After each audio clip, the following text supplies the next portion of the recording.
Hello everyone, this is All Money Matters, a channel about money. Have you heard about the Evergrande crisis in China? This captivating tale of financial turmoil begins with a company known as Evergrande. Established as a property developer, Evergrande swiftly rose to prominence, becoming the second largest of its kind in China. The company's meteoric rise was not just a tale of corporate success, but also a reflection of China's rapid economic growth and expanding middle class. With every skyscraper built and every housing complex completed, Evergrande's influence on the country's economy became increasingly significant.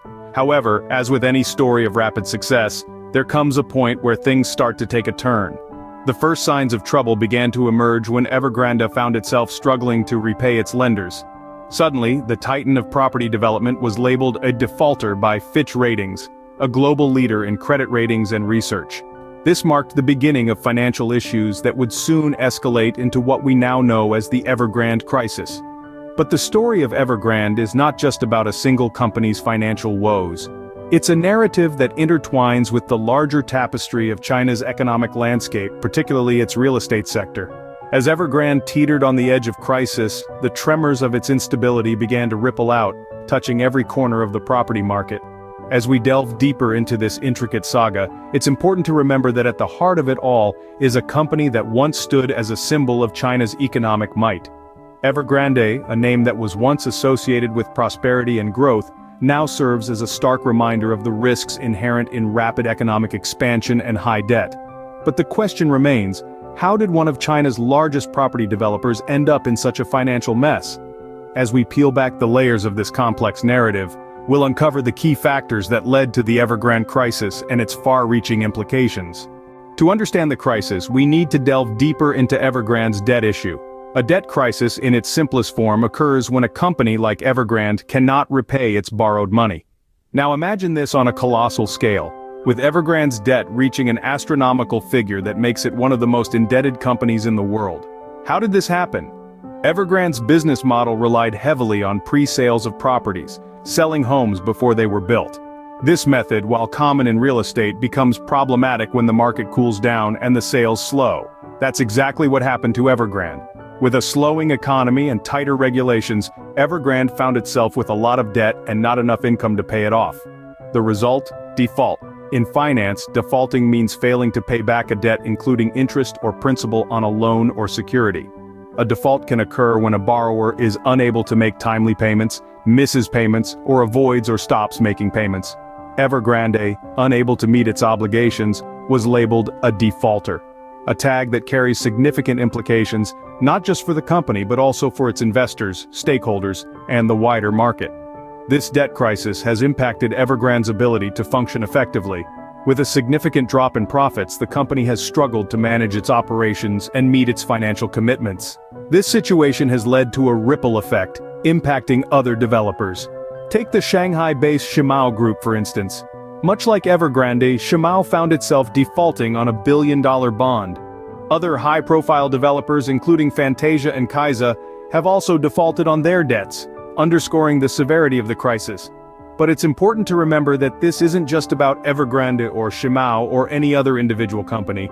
This is a crisis that has sent shockwaves through the entire Chinese real estate sector, affecting developers, investors, and ordinary people.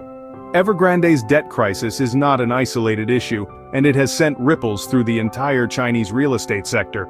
The Evergrande crisis has caused a domino effect in China's real estate sector. This crisis is not an isolated event, but rather a symptom of a larger issue, a property market that has been cooling since 2020.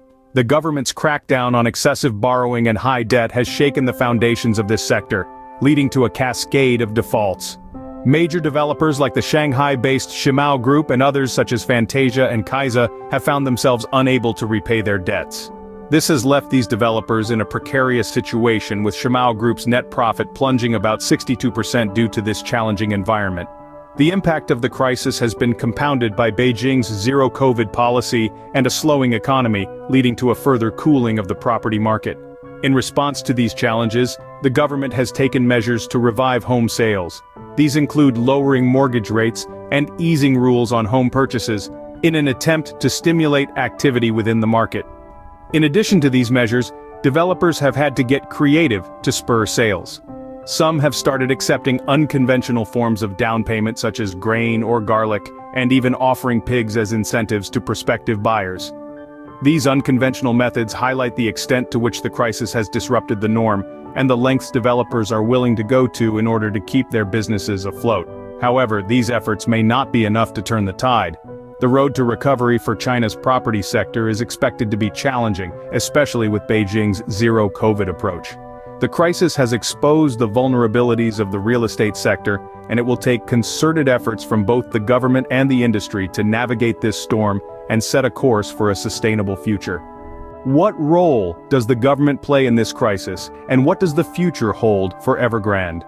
As we delve into the heart of the matter, it's crucial to understand that the Chinese government has been instrumental in both the creation and management of the Evergrande crisis. Starting with Beijing's crackdown on excessive borrowing and high debt, the government's efforts have been aimed at curbing the mounting risks in the real estate sector. This crackdown has put a damper on the industry, with companies like Evergrande feeling the brunt of the impact. In the midst of this crisis, the government is not sitting idle.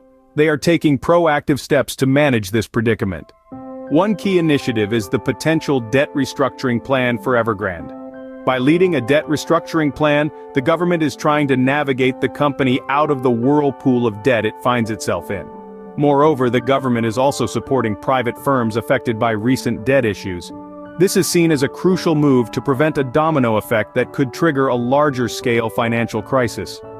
In addition to these measures, Beijing is implementing strategies to revive home sales. With lower mortgage rates and eased rules on home purchases, the government is trying to breathe life back into the stagnant real estate sector.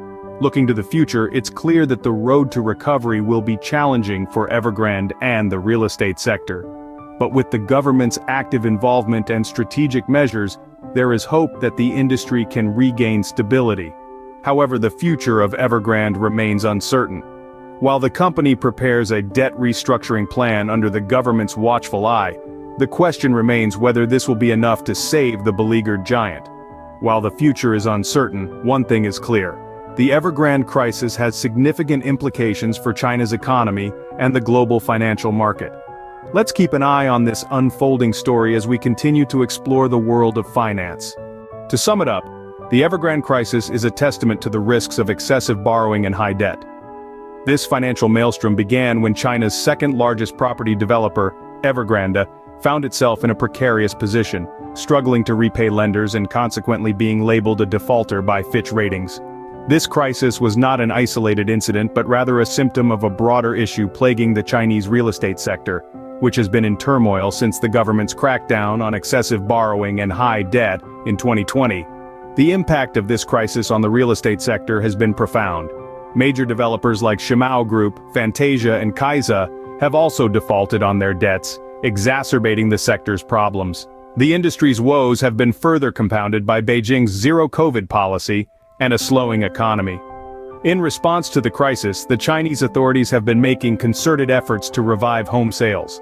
They have eased rules on home purchases, lowered mortgage rates, and even endorsed creative methods to spur sales, such as accepting grain or garlic as down payment, and offering pigs as incentives to buyers. Looking ahead, the road to recovery for the real estate sector appears to be challenging. Beijing remains committed to its zero-COVID approach and is unlikely to relax its crackdown on high leverage levels among developers. However, policy tweaks are anticipated to prevent a rapid decline in home prices and sales. Amidst these uncertainties, Evergrande is preparing a government-led debt restructuring plan, showcasing its efforts to navigate through these turbulent times. As we watch the events unfold, the Evergrande crisis serves as a stark reminder of the fragile interconnectedness of the global economy.